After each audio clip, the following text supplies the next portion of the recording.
زبان سے عشق رسول کے نعرے لگانا کچھ اور ہے، مگر میدان عمل میں کھڑا ہونا کچھ اور ہے۔ حضرت ابو دجانہ نے جب دیکھا نا کافر حضور پر تیر برسا رہے، حضرت ابو دجانہ حضور پر جھک گئے۔ اب جھکنے کی مثال میں سمجھاؤں آپ کو کہ انسان کے آگے آدمی بیٹھا ہو اور انسان اس پہ جھک جائے اور کافروں کے سارے تیر حضرت ابو دجانہ کی کمر پر لگتے رہے، ابو دجانہ 1 انچ بھی نہیں ہلے۔ تصور کرو، حضور علیہ السلام پر جھکے حفاظت کے لیے کہ میرے نبی تک کوئی چیز نہ پہنچے۔ اب کافروں نے تیر مارا، 1 نہیں مارے، سینکڑوں تیر مارے۔ مجال ہے جی حضرت ابو دجانہ 1 انچ بھی ہٹے ہو، سارے تیر اپنی پشت پر کھائے۔ میرے نبی علیہ السلام نے سر تھوڑا سا اوپر کیا، ابو دجانہ ہاتھ جوڑ کے کھڑے ہو گئے، میرے کریم اپنا سر نہ اوپر کر، ابو دجانہ اپنا سر دے دے گا، محمد کا سر باقی رکھے گا۔ یہ ہے عشق رسول میں جانے دینا۔ اور حضرت ابو دجانہ انہی زخموں کی وجہ سے شہید ہوئے۔ صدق اللہ مولانا العظیم وبلغنا رسولہ النبی الکریم الامین۔ ان اللہ وملائکتہ یصلون علی النبی یا ایہا الذین آمنوا صلوا علیہ وسلموا تسلیما۔ اللہم صل علی سیدنا ومولانا محمد وعلی آل سیدنا ومولانا محمد واصحاب سیدنا ومولانا محمد مبارک وسلم وصلوا علیہ۔ صلاۃ والسلام علیک یا سیدی یا رسول اللہ وعلی آلک واصحابک یا حبیب اللہ۔ صلاۃ والسلام علیک یا سیدی یا رسول اللہ وعلی آلک واصحابک یا خاتم النبیین۔ مولا کل ختم رسول حاصل الکتاب، وہی اول وہی آخر وہی یاسین وہی قرآن، سب سے اعلیٰ و اولیٰ ہمارا نبی، سب سے بالا و اعلیٰ ہمارا نبی۔ خلق سے اولیاء، اولیاء سے رسول، اور سب رسولوں سے اعلیٰ ہمارا نبی۔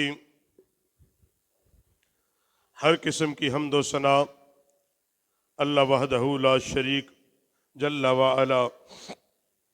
درود و سلام آقا کریم صلی اللہ علیہ وسلم کی بارگاہ اقدس میں ہدیتاً تحفتاً۔ حضرات گرامی قدر، ماہ شوال مکرم 3 سن ہجری کے اندر اسلام کا دوسرا عظیم معرکہ، جس کو غزوہ احد کہا جاتا ہے، یہ منعقد ہوا، اور اس غزوات کے اسلام پر ایسے نقوش ثبت ہوئے، ایسی راہیں متعین ہوئی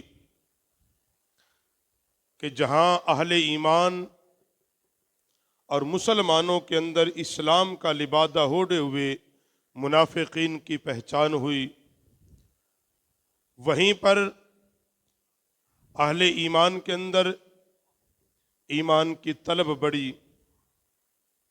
قرآن پاک نے اس بات کو بیان کیا ہے۔ اللہ رب العالمین نے فرمایا اذ غدوت من اہلک تبوئ المؤمنین مقاعد للقتال واللہ سمیع علیم۔ اور یاد کرو اے محبوب، جب تم صبح کو اپنے دولت خانے، اپنے گھر سے باہر تشریف لائے، مسلمانوں کو لڑائی کے مورچوں پر قائم کرتے ہوئے، اللہ سنتا اور جانتا ہے۔ غزوہ احد کے سبب تھا غزوہ بدر۔ غزوہ بدر کے اندر جب مشرقین پلٹے تو انہوں نے جا کے غزوہ بدر کا بدلہ لینے کے لیے تیاری شروع کی. اس کے لیے اپنی بھرپور تیاریاں کی اور مشرقین کو غیرت دلانے کے لیے سرداران مشرقین نے اس لشکر کے ساتھ عورتوں کو بھی بھیجا. عرب کے اندر ایک دستور تھا کہ عرب کے رہنے والے عورتوں کی موجودگی میں شکست کھانا اپنے لیے باعث سے شرم محسوس کرتے تھے کہ ہماری عورتیں کیا کہیں گی کہ ہم لڑے ہی کوئی نہیں. اس بنیاد پر عورتوں کو بھی ساتھ بھیجا گیا تاکہ ان کے شوہر، ان کے بیٹے، ان کے بھائی بے جگری سے لڑیں. اس شرم میں، اس آر میں نبی کریم صلی اللہ علیہ وسلم تک جب یہ پیغام پہنچا کہ اہل مکہ، اہل قریش اکٹھے ہو کے آ گئے ہیں اور یہ 3000 کا لشکر تھا. پچھلے جمعے میں نے تھوڑی بہت باتیں عرض کی تھی. 3000 کے لشکر میں مکے کے چوٹی کے جنگجو تھے، کوئی عام نہیں شامل کیا گیا تھا، یا وہ غلام جو جنگ کرنے کی اعلیٰ مہارت اور ان سے آزادی کے وعدے کیے گئے. مدینہ النبی صلی اللہ علیہ وسلم کے اندر جب یہ خبر آقا علیہ السلام تک پہنچی، میرے نبی علیہ السلام نے صحابہ کو طلب فرمایا مشورے کے لیے. اس بار نبی علیہ السلام نے جو بظاہر مسلمان تھا، رئیس المنافقین ابی بن ابی سلول، اس کو بھی بلا لیا کہ ہمیں کس طرح قریش مکہ کا مقابلہ کرنا ہے. اب بعض صحابہ نے ایک مشورہ دیا، وہ لوگ جو بدر میں رہ گئے تھے، وہ نبی پاک علیہ السلام کے غلام اور اصحاب جو بدر میں نہیں جا سکے، انہوں نے عرض کی یا رسول اللہ، اس دن کا تو ہم انتظار کر رہے تھے کہ کبھی پھر کوئی موقع بنے اور کافروں سے جنگ ہو اور ہم لڑ کے تجھے بھی دکھائیں اور اللہ کو بھی دکھائیں. ہم تو اس دن کا انتظار کرتے ہیں، ہمیں نکلنا چاہیے، میدان کے اندر کھڑے ہو کے لڑنا چاہیے، مدینے سے باہر نکلیں، ہم مرتبہ شہادت کو پہنچ جائیں. رئیس المنافقین عبداللہ بن ابی سلول جو تھا، اس نے ایک مشورہ دیا کہ دیکھیں ایسا نہیں، ہم تھوڑے ہیں، وہ زیادہ ہیں، ان کو مدینے کے اندر آنے دیا جائے. جب وہ مدینے کے اندر داخل ہو جائیں گے ہم محاصرہ کریں گے اور خواتین کو چھتوں پر چڑھا دیں گے پتھر دے کر، اوپر سے عورتیں پتھر ماریں گی، ہم محاصرہ کریں گے، مدینے میں قتل کر دیں گے، واپس نہیں جا سکیں گے. اب اس کا یہ مشورہ تھا. حضرت طلحہ، حضرت مصعب بن عمیر، حضرت ابو دجانہ، ابو بکر صدیق، مولا کائنات، ایسے جلیل القدر صحابہ کا یہ رائے تھی یا رسول اللہ، اپنے گھر میں رہ کے لڑنا یہ بہادروں کی علامت نہیں ہے. جرت اس بات کی ہم سرے میدان لڑیں، ہم سرے میدان لڑیں. نبی کریم علیہ السلام اپنے گھر میں تشریف لے گئے اور قرآن پاک نے جو اس کا منظر بیان کیا، حضور گئے، نبی علیہ السلام نے زرہ پہنی، تلوار لگائی، ہاتھ میں کمان پکڑا، آقا علیہ السلام اپنے گھر کے باہر تشریف لائے. وہ قرآن بیان کرتا ہے وَإِذْ غَدَوْتَ مِنْ أَهْلِكَ تُبَوِّئُ الْمُؤْمِنِينَ، کہ یاد کرو اے محبوب، جب صبح کو آپ اپنے دولت خانے سے برآمد ہوئے، اپنے گھر سے نکلے، مقاعد للقتال، لوگوں کو لڑائی کے مورچوں پر کھڑے کرتے ہوئے. اب وہ لوگ جنہوں نے مشورہ دیا تھا ان میں بظاہر کچھ صحابہ کی رائے بھی تھی کہ ہمیں مدینے میں رہ کے لڑ لینا چاہیے، تو نبی علیہ السلام کو جب ہتھیار باندھے دیکھا وہ شرمندہ اور نادم ہوئے، اور اللہ نے قرآن بھیج دیا۔ آقا علیہ السلام نے فرمایا، اللہ نے قرآن میں فرمایا حبیب ان کو کہہ دو نبی کی یہ شان نہیں کہ جب وہ جنگ کے ہتھیار پہن لے اور جنگ کرنے کے بغیر اتار دے، نبی کی یہ شان کوئی نہیں۔ اب صحابہ بارگاہ رسالت میں حاضر ہوئے، یا رسول اللہ میں معاف کر دیجئے، ہم حاضر ہیں۔ اب یہ کل لشکر جو جمع ہوا 1000 تھے، اس میں 300 کے قریب عبداللہ بن ابی منافقی کے ساتھی تھے۔ اس نے ایک تانا دیا، اس نے کہا دیکھو اللہ کے نبی آپ نے ایک نوعمر لڑکوں کی بات مان کے میری بات کو چھوڑ دیا ہے، اور یہ نوعمر لڑکے جن کو پتہ ہی کوئی نہیں جنگ کرنے کا، ان کے پیچھے آپ لگ کے مدینے سے باہر نکلے ہو، ہم نقصان اٹھائیں گے۔ اور خود اس نے اپنے 300 ساتھیوں سے پلان کیا کہ جب جنگ عروج پہ پہنچ جائے ہم میدان احد سے بھاگ جائیں گے، ہمیں دیکھ کے کچھ صحابہ بھاگیں گے، اور اس طرح مسلمانوں کو شکست ہو جائے گی، اور ہم کہیں گے دیکھو ہم نے کہا تھا نا کہ بات ہماری ٹھیک تھی۔ اور قرآن نے پھر ان کو بھی بیان کر دیا ہے کہ یاد رکھو جو منافق ہے، اب لوگ کہتے ہیں جی پہچان کیا ہے، اور کہتے ہیں جی یہ کیسے ہو سکتا ہے کہ ایک بندہ کلمہ پڑھ کے بھی وہ منافق رہے، یہ کیسے جی ہو، یہ تو نہیں ہو سکتا۔ میں نے کہا یہ تیرے پیٹ کا درد ہے، بارگاہ نبوت نبی کی بارگاہ سے بڑی بارگاہ کوئی نہیں۔ وہ لوگ جنہوں نے رسول اللہ کے پیچھے نمازیں پڑھی، حضور کے پیچھے نمازیں پڑھ کے بھی ان کو ایمان نہیں ملا، وہ منافق بن گئے۔ نبی پاک کے ساتھ حج کرنے کے باوجود وہ اہل ایمان نہیں بن سکے۔ آج 15 صدیوں کے بعد کوئی منافقت کرے یہ کوئی تعجب کی بات نہیں ہے۔ وہ سارے 300 کے 300 بے اولاد تھوڑے ہی مر گئے تھے، بے اولاد تو وہ کوئی نہیں مرے تھے، وہ یہ لبادہ اوڑھ رہے تھے۔ عبداللہ بن ابی نے جب حضرت ابو بکر صدیق کا مدینے میں ہاتھ پکڑا نا، اس نے کہا واہ ابو بکر تیری کیا شان ہے، تو نبی پاک کا بڑا چہتا ہے۔ حضرت ابو بکر نے کہا منافق ایسے ہی ہوتے ہیں، منافق ایسے ہی ہوتے ہیں۔ اس نے کہا نہیں، میرے کہنے کا تو مقصد کچھ اور تھا، میں تو آپ کی تعریف کرتا ہوں۔ کہتا تعریف یہ نہیں ہوتی، اگر میں نبی پاک کا صحابی ہوں تو اس کا مطلب تو صحابی نہیں ہے۔ لوگ ہمیں کہتے حضور کی عظمت کی بات پہ کہ جی یہ کیا کرتے، کیا آپ نے کلمہ نہیں پڑھا رسول اللہ کا؟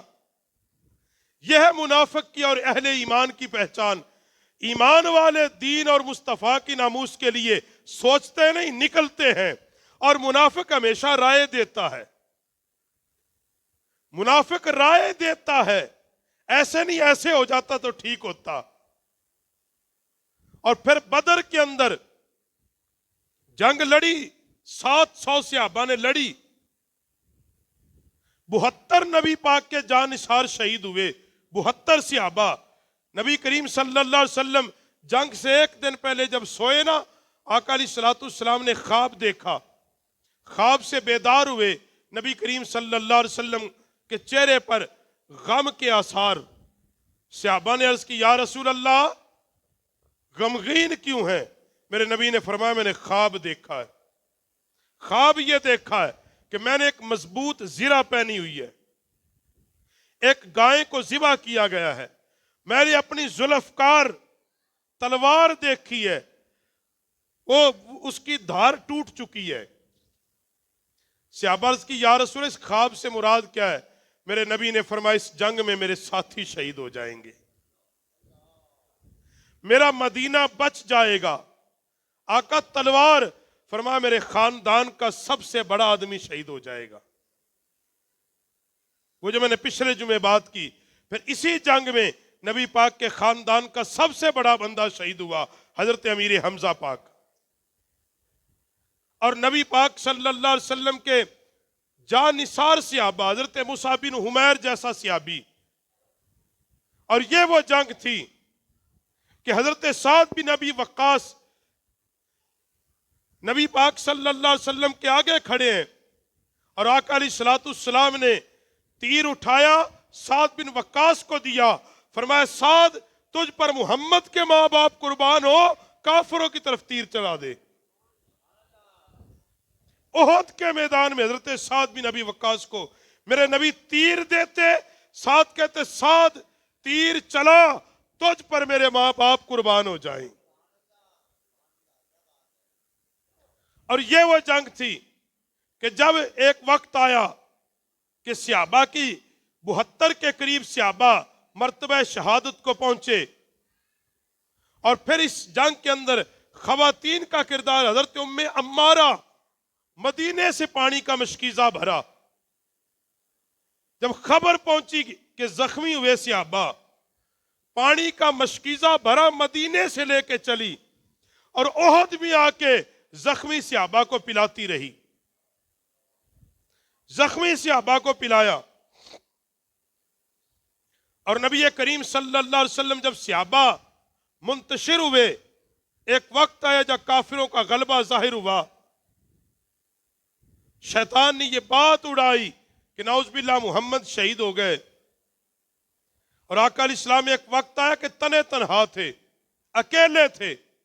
عرب کا دستور تھا کہ اس وقت تک جنگ میں شکست نہیں مانی جاتی تھی جب تک بادشاہ بھاگ نہیں جاتا تھا.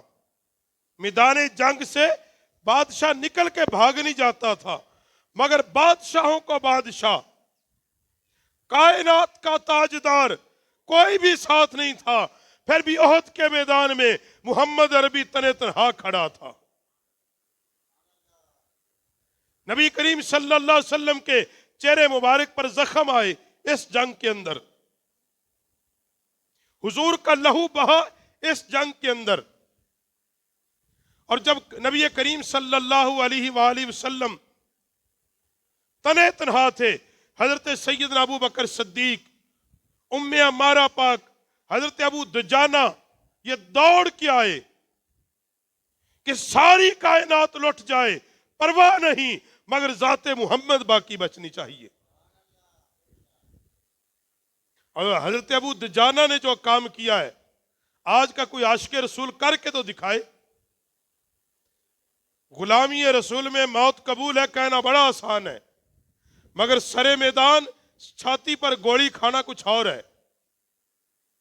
زبان سے عشق رسول کے نعرے لگانا کچھ اور ہے، مگر میدان عمل میں کھڑا ہونا کچھ اور ہے.